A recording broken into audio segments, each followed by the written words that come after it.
All right, so let's take a look at how you can use Android and split screen. We already know that the split screen works on the PC side of the board, but now the Android side has an option for us too. And there are two different versions, one for each of the kinds of boards we have. One board runs Android 11, like the one you see in front of you, and later on we'll show you how to do it for Android 13 boards. All right, so it works a little weird. I'm going to admit that one, and it's a little limited. So first thing first, if you want to use it, you have to use the Processes button. Processes allows you to be able to close off any programs you have running that you don't want, or to quickly switch between them.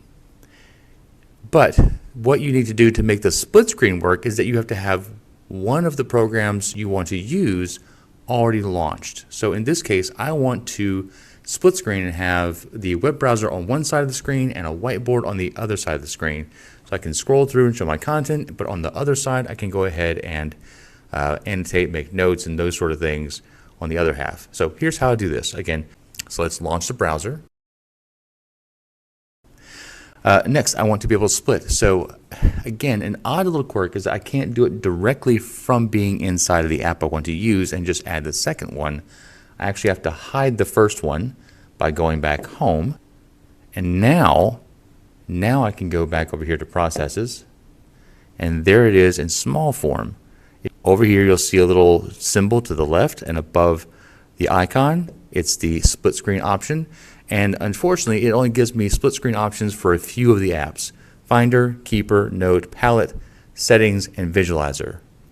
Note and Palette are two whiteboard apps. Visualizer is a program that if I have a USB camera or a web camera connected to it, then I can actually pull that live camera feed directly into Visualizer and show that. But I'm going to use instead the Note app, which is one of our whiteboard apps. And now I can access and write and draw all day long. That's a really hideous combination of colors. But down below you'll see some symbols. One is right here on the line. You'll see one in the middle, and that will allow me to resize the window so I can have a larger window on one side and a smaller on the other, or resize it back to the middle. If I want to stand from one particular side and then manipulate everything without having to go back and forth, there is a swap button, so I can swap that one, leave the notes over here while I control this side from standing on the right, and then swap them back when I'm ready to write and draw some more. And then if I want to only show one of them, I can close the first one by clicking the X on the one I want to hide. I'm back to seeing this full screen. Again, go back home, go back to Processes, and I've got two options here. I'm going to go with the browser, and then while the browser's up here, go back to my Note. Notice this time I have the Note that has a little dot, let me know it's on. The rest are still dormant.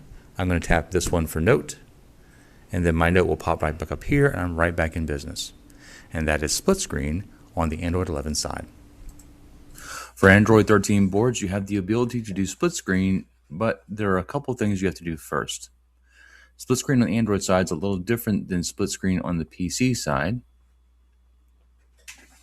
That's already done, set up, you just have to use it. For the Android side, it's a little different. For this particular kind of board, first you have to turn on something by turning it off. That doesn't make sense, but let me show you. First, I'm going to go here and I'm going to go over to the All Apps, and I'm going to find the app called Settings.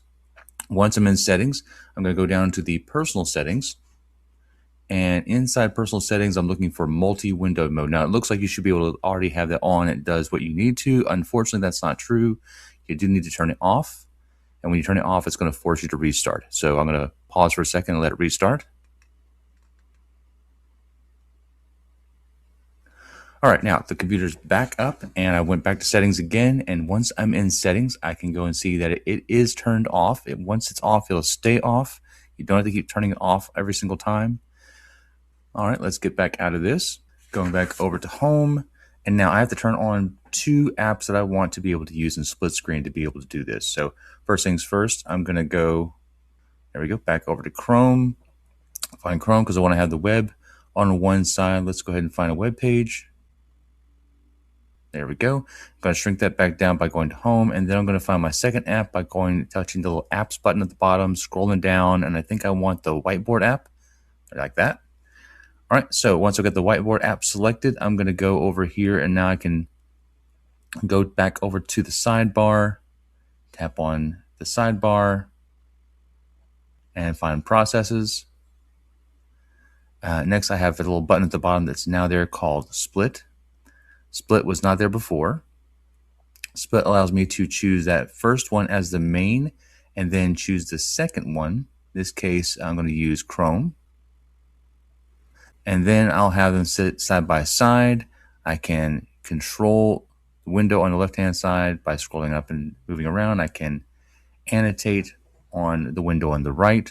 And then when I'm done, I can go back over here to processes and then just swipe up to close everything that I want to get out of. And that's split screen on Android 13.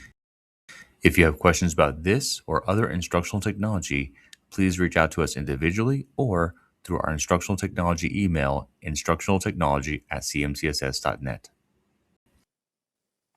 March 2026 is a busy schedule. For March 3rd, we have 2 classes. One is pair practice. That's for all grade levels. The second class is pair assessment with the lockdown browser. This is only for 6th through 12th grade because they're the only ones who have pair assessment. On March 10th, we have 2 classes as well, Canva Advanced with Canva Code and ClearTouch Advanced. During spring break, which is the week of March 17th, there are no training classes at all. Enjoy your spring break. On March 24th, looking at one class, which is Ed Puzzle with the intro and best practices. And then finally on March 31st, we're going to have IXL intro and best practices. On Tuesdays, we have open office hours from 2:30 to 5. It's a time where you can join us via Zoom and ask any instructional technology questions that you have. If we don't have the answer then, we can get back with you with the Screencastify or visit you in person. In addition to our instructional technology team email, check out our other resources available through our YouTube channel and our Google site.